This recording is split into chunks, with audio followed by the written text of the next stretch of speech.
మేడ్చల్ జిల్లా కీసర ప్రాంతంలో సంచలనం రేపిన డెకాయిటీ కేసు పోలీసులు కేవలం 4 రోజుల్లోనే ఛేదించారు.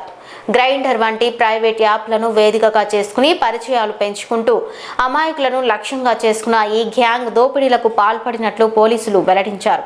ఈ కేసులో 6 నిందితులను అరెస్టు చేసి రిమాండ్కు తరలించగా మరో నిందితుడు పరారీలో ఉన్నాడు. నిందితుల వద్ద నుంచి 6 సెల్ ఫోన్లు, ఒక స్విఫ్ట్ డిజైర్ కారు, స్కూటీ, 15 గ్రాముల బంగారం స్వాధీనం చేసుకున్నారు. డెకాయిటీ కేసు రిపోర్ట్ కావడం జరిగింది. ఈ నెల 6వ తారీఖు నాడు సాయంత్రం 7:30 ప్రాంతంలో ఎవరైతే ఫిర్యాదుదారు ఉన్నాడో ఆ ఫిర్యాదుదారుడు తన ఇంటి నుంచి కర్రీపాయింట్కి వెళ్తున్న క్రమంలో ఒక వెహికల్లో ఒక పర్సన్ వచ్చేసి ఒక అడ్రస్ గురించి ఎంక్వైరీ చేస్తూ ఆ అడ్రస్ చూపించమని తనను రిక్వెస్ట్ చేయడంతో దాంట్లో వెళ్ళడం జరుగుతుంది. వెళ్ళిన తర్వాత అతను వెళ్ళి అక్కడికి వెళ్ళిన తర్వాత మరో 4 వ్యక్తులతో అతని మీద దాడి చేసి అతని మెడలో ఉన్నటువంటి 15 గ్రాముల బంగారం గొలుసును దోపిడీ చేయడం జరిగిందన్న దాని మీద కేసు నమోదు చేయడం జరిగింది. ఈ కేసు సెన్సిటివిటీ దృష్టిలో ఉంచుకొని ఫిర్యాదుదారుని పేరు మీకు ఇచ్చినటువంటి ప్రెస్ నోట్లో ఇవ్వడం లేదు. ఇతరత్ర సమాచారం మేరకు మీకు తెలిసినా సరే దయచేసి ఆ పేరు పబ్లిష్ చేయొద్దని చెప్పేసి టెలికాస్ట్ చేయొద్దని చెప్పేసి విజ్ఞప్తి చేస్తున్నాము. అయితే ఈ కేసు ఫిర్యాదు నమోదు చేసుకున్న అనంతరం దర్యాప్తు చేపట్టిన కీసర పోలీసు ఏసీపీ జవహర్ నగర్ గారి ఆధ్వర్యంలో దర్యాప్తు చేపట్టి మాకు అందుబాటులో ఉన్న క్లూస్ ద్వారా దాన్ని డెవలప్ చేసుకుంటూ వెళ్ళిన క్రమంలో 7 నిందితులను ఈ నేరానికి పాల్పడినట్లుగా గుర్తించడం జరిగింది. వారంతా కూడా వరంగల్కు చెందినటువంటి సాయి శ్రీనివాస్, సాయి కుమార్, తర్వాత రామ్ రాజా, బబుల్ సింగ్, శ్రవణ్,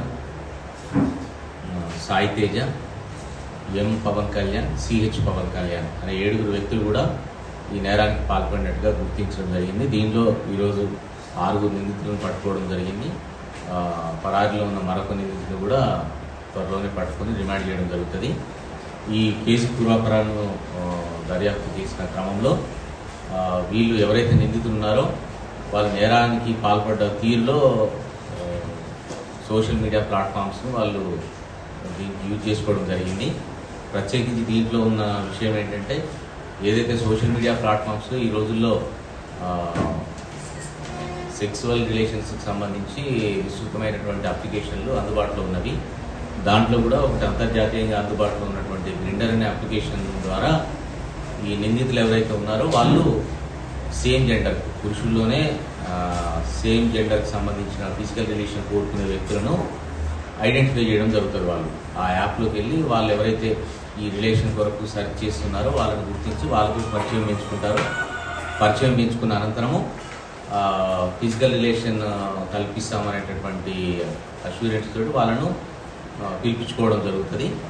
దీనిలో భాగంగా వాళ్ళు ఎవరైతే నిందితుల్లో ఉన్న గ్రూప్లో మొదటగా ఒక వ్యక్తి మాత్రం ఎవరైతే ఆ యాప్లో వీళ్ళని సంప్రదించాడో అతని దగ్గరికి వెళ్ళి మాట్లాడడం జరుగుతుంది. అతను ఎక్కడైనా వాళ్ళు ఉన్న టౌన్ సిటీని బట్టి నిర్మానుష్య ప్రాంతానికి తీసుకెళ్తారు. తీసుకెళ్ళిన అనంతరం అక్కడ ఇతనితో ఫిజికల్ రిలేషన్ గురించి అన్నట్టుగా ఎవరైతే విక్టిమ్ ఉంటారో వాళ్ళ దుస్తులు కూడా తీసేసి వీడియో తీసుకోవడం జరుగుతుంది. రిలేషన్ ఏర్పరచుకున్నట్టు చేసి తర్వాత మిగతా వ్యక్తులు ఎవరైతే ఉంటారో నిందితులు వాళ్ళందరూ కూడా అక్కడ చేరుకొని ఆ నిందితుల మీద అవసరమైన క్రమంలో దాడి చేస్తారు. అదర్వైజ్ బెదిరించేసి అతని దగ్గర ఉన్న డబ్బులు కానీ గోల్డ్ కానీ ఏదైతే ఉంటుందో దాన్ని దోపిడీ చేసుకొని వెళ్ళడం జరుగుతుంది.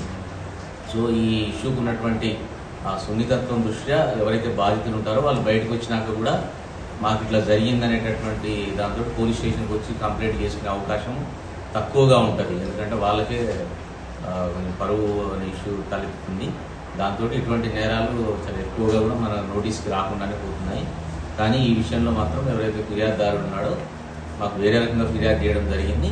కానీ దర్యాప్తులో మేము కనుగొన్న అంశము ఈ రకంగా అటువంటి యాప్లో ఇటువంటి వ్యక్తులను అట్రాక్ట్ చేసి ఫిజికల్ రిలేషన్ ఏర్పరచుకుంటామనే భావన కలిగించి వాళ్ళను నిర్మానుష్య ప్రాంతానికి తీసుకొని దోపిడీలకు పాల్పడుతున్నారు. ఇటీవల కాలంలోనే వీళ్ళు అబ్దుల్లాపూర్ మెట్ మన కమిషనరేట్ పరిధిలో అబ్దుల్లాపూర్ మెట్లో ఒక అఫెన్స్కి పాల్పడడం జరిగింది. అదేవిధంగా గట్కేసర్ ప్రాంతంలో ఒక అఫెన్స్కి పాల్పడడం జరిగింది.